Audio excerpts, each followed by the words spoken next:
कच्छ के खावड़ा में आकार ले रहे विश्व के सबसे बड़े रिन्यूएबल एनर्जी पार्क में सबसे बड़ी भूमिका अदानी ग्रीन्स की है, जो करीब 17 गीगावाट 30 गीगावाट में से 17 गीगावाट एनर्जी जो है उसके प्रोडक्शन की फैसिलिटीज़ वहाँ पे इंस्टॉल कर रहा है। हमारे साथ अडानी ग्रीन्स के सीईओ अमित सिंह जी हैं।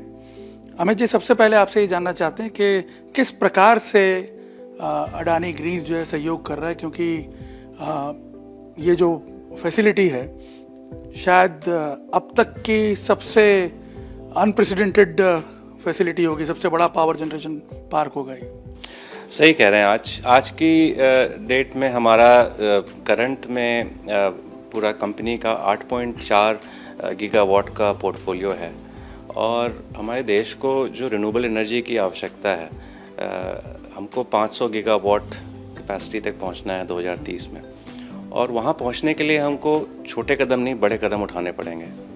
और वो हमें बड़े कदम ऐसी जगह उठाने पड़ेंगे जहाँ पे हमें एक इकोनॉमीज़ ऑफ स्केल मिले, जहाँ पे हमें एक सहयोगिता मिले, जहाँ पे लोग हों, इंफ्रास्ट्रक्चर हो, ताकि हम तेज़ी से बढ़ पाएँ। और उसमें Khavda fits into all those categories. And हमने वहाँ पे एक बड़ा कैंपेन शुरू किया है जहाँ पे अगले 3-4 साल में 17 गीगावाट के स्केल तक प्रोजेक्ट लगाने का हमारा प्रोग्राम है। एंड उसके लिए हमने 5,500 लोग मोबिलाइज़ किए हुए हैं। और इस बड़े स्केल के प्रोजेक्ट्स में सबसे पहले ये आवश्यक होता है कि हम उसमें लोगों को रहने के लिए इंफ्रास्ट्रक्चर डेवलप करें, घर डेवलप करें, रोड नेटवर्क डेवलप करें, ताकि लोग वहाँ पे खुशी से रह सकें।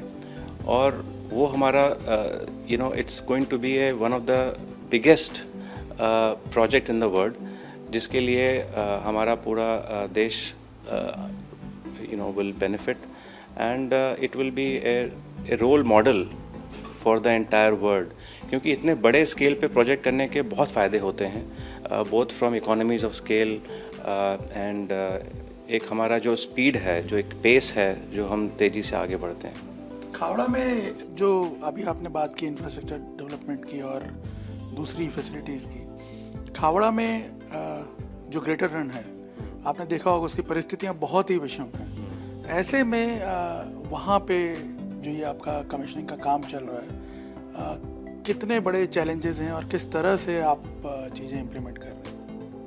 नहीं, आपने बहुत सही बोला। आई थिंक एक हमारे चेयरमैन गौतम भाई का विज़न जो था इस जगह को एक बदलाव लाने का, एक चेंज लाने का। एंड आई थिंक उन्होंने अपना एक लंबे टाइम से सोच करके ये एक प्लान बनाया था।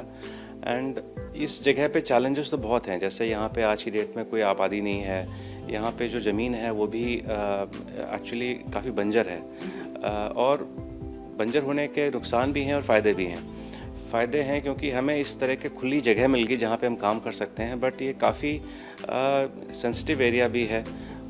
तो उसके लिए हमने इसको अपना सारी अथॉरिटीज़ के साथ मिल करके पहले स्टडी करी 3 साल तक, और पूरा हमने समझा कि इसमें सॉइल कंडीशंस कैसी हैं, इसमें वेदर कंडीशंस कैसी हैं, इसमें विंड डायरेक्शंस कैसी रहती हैं पूरे, और इसमें सॉइल का क्या इफ़ेक्ट आएगा हमारे प्लांट्स में। उस सारे स्टडी को लेकर के एक डिटेल्ड इंजीनियरिंग प्लान, एक डिटेल्ड प्लान बना, और अब उस प्लान को हम एक बहुत अच्छे स्पीड से इम्प्लीमेंट कर रहे हैं। और इन सारी चीज़ों में सबसे जो इम्पॉर्टेंट चीज़ थी वो आदमी को वहाँ पे खुशी से और सेफ तरीके से रखना था, और उसके ऊपर हमने अपना पूरा ध्यान दिया पहले, because human resources and people are the backbone of कोई भी बड़ा प्रोजेक्ट, सक्सेसफुल प्रोजेक्ट। और सबसे ज़्यादा चैलेंज हमको उसी में था कि how do we make sure कि हमारे लोग वहाँ पे खुशी से रहें और सहयोग के साथ काम करें, और वही आगे ले जाएंगे ताकि प्रोजेक्ट आगे बढ़ सके। और वैसे भी जो ये प्रोजेक्ट है, इसने रिन्यूएबल एनर्जी के क्षेत्र में जो कंपोनेंट्स यूज़ होते हैं उसके लिए भी बहुत सारे, उसके उत्पादन की देश में बहुत सारी अपॉर्चुनिटीज़ खोल दी हैं। मैं आपसे ये जानना चाहता हूँ कि अडानी ग्रीन्स किस तरह से उसे टैप करने की कोशिश कर रही है? नहीं, सही कह रहे हैं, क्योंकि इतने बड़े प्रोजेक्ट में, इतने बड़े स्केल के प्रोजेक्ट में आप कभी भी अगर आपको करना है टाइम पे, अच्छे स्पीड पे, आपको अपना सप्लाई चेन को कैसे तंदुरुस्त करना होगा, ये बहुत ही आवश्यक है। चाहे आपको देखना होगा कि एक 3-4 लेवल का चाहे वो आपका इन्वर्टर है या फिर आपका जो ट्रैकर लगता है हमारे प्लांट्स में, या फिर जो टरबाइंस लगती हैं हमारी विंड प्लांट्स में, वो कहाँ से आ रही हैं। और हमने ये अपने पार्टनर्स के साथ मिल के प्लान बनाया और उसको लोकलाइज़ किया इंडिया के अंदर, ताकि उसका सारा कंपोनेंट्स एंड सब कंपोनेंट्स इंडिया में मैन्युफैक्चर हो। उससे 2 फ़ायदे हैं, एक तो अपने देश का जीडीपी इम्प्रूव होता है, दूसरा हमारा एक लाइन ऑफ साइट रहता है और उससे हमें कंफर्ट रहता है कि हमारा पूरा सप्लाई चेन हमारे साथ आगे बढ़ रहा है। क्योंकि हम अपना इतना तेज़ी से आगे बढ़ रहे हैं तो पूरा एक इकोसिस्टम को आगे बढ़ना पड़ेगा। एंड ये हमारा पूरा एक विज़न था और वो हमको उसको साथ लेकर के हम उसको इम्प्लीमेंट कर रहे हैं।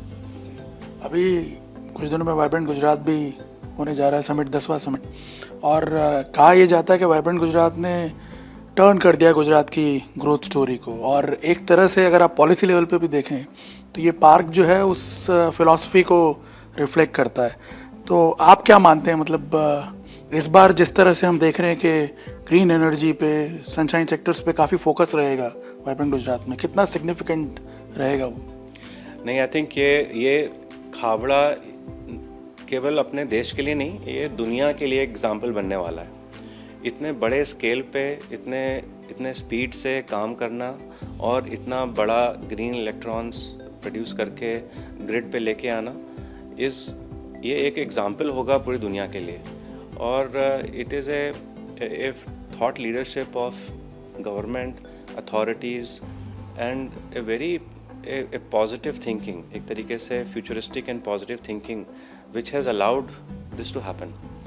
और this is going to essentially आपको पूरी इंडिया में कई जगहों पे, कई स्टेट्स में बिजली सप्लाई करेगी। And this will become an example आगे के जो मेगा प्रोजेक्ट्स होंगे। ये एक बड़ा मेगा प्रोजेक्ट कहलाएगा और आगे के जो मेगा प्रोजेक्ट्स होंगे ये उनसे उसको लर्निंग और सीखने को बहुत कुछ मिलेगा। बिल्कुल, मैं यही इनफैक्ट आपसे पूछने वाला था कि किस तरह से ये जो हमारा रिन्यूएबल एनर्जी मिशन है उसको वेग प्रदान करेगा, इम्पेटस देगा। आई थिंक जैसे मैंने बताया आपको कि हमारा जो कंट्री का मिशन है 500 गीगावाट का 2030 तक में, वहाँ तक पहुँचने के लिए हमको ऐसे और बड़े स्केल के प्रोजेक्ट करने पड़ेंगे। और ये एक एग्ज़ाम्पल रख रहा है आई थिंक गुजरात के अंदर, जो मुझे लगता है कि बाकी स्टेट्स में और जहाँ पे इस तरह की पॉसिबिलिटीज़ हैं वो इसको अच्छे से एक टेम्पलेट की तरह यूज़ करके इम्प्लीमेंट कर सकते हैं। और ये it will definitely change the game of India. And हमारा जो फ्यूचर एनर्जी रिक्वायरमेंट्स है जो बढ़ती जा रही हैं, बोथ बिकॉज हमारा इतना तेज़ इकोनॉमिक ग्रोथ हो रहा है एंड इतना ज़्यादा कंजम्पशन बढ़ रहा है, and this is going to be the future of how this will be. आखिरी और सबसे इम्पोर्टेंट सवाल इनफैक्ट, जो प्रधानमंत्री जी का लक्ष्य है 2030 तक 500 गीगावाट तक रीच करना नॉन रिन्यूएबल एनर्जी के क्षेत्र में, आप कैसे देख रहे हैं अडानी ग्रीन्स की भूमिका को? 500 गीगावाट का जो नंबर जो मोदी जी ने दिया है, हमारा कंट्रीब्यूशन उसमें 45 गीगावाट का हमने कमिट किया है। एंड होपफुली हम 45 से भी आगे जाएंगे, लेकिन 45 का नंबर मैं और मेरी टीम ने कमिट किया है और उस पर हम लोग बहुत मतलब आगे काम भी कर रहे हैं। एंड ये एक लक्ष्य हमारे लिए आई थिंक हमको लगता है कि हम वो अचीव करेंगे। एंड वी ऑल्सो सपोर्ट अपना इंडस्ट्री इकोसिस्टम, क्योंकि हमारा जो काम करने का तरीका है, we also hire talented people and हम लोग उनके लिए स्कूल्स एंड यूनिवर्सिटीज़ भी खोल रहे हैं जहाँ पे रिन्यूएबल सेक्टर की ट्रेनिंग भी कराएंगे। और इससे हमारी कंपनी को तो बेनिफिट होगा ही, बट इससे बाकी की जो इंडस्ट्री है उसको भी बेनिफिट मिलेगा। और ये हमको लगता है कि ये it's a very important goal जो हमें अपना अचीव करना है, और and that will help to move our country forward.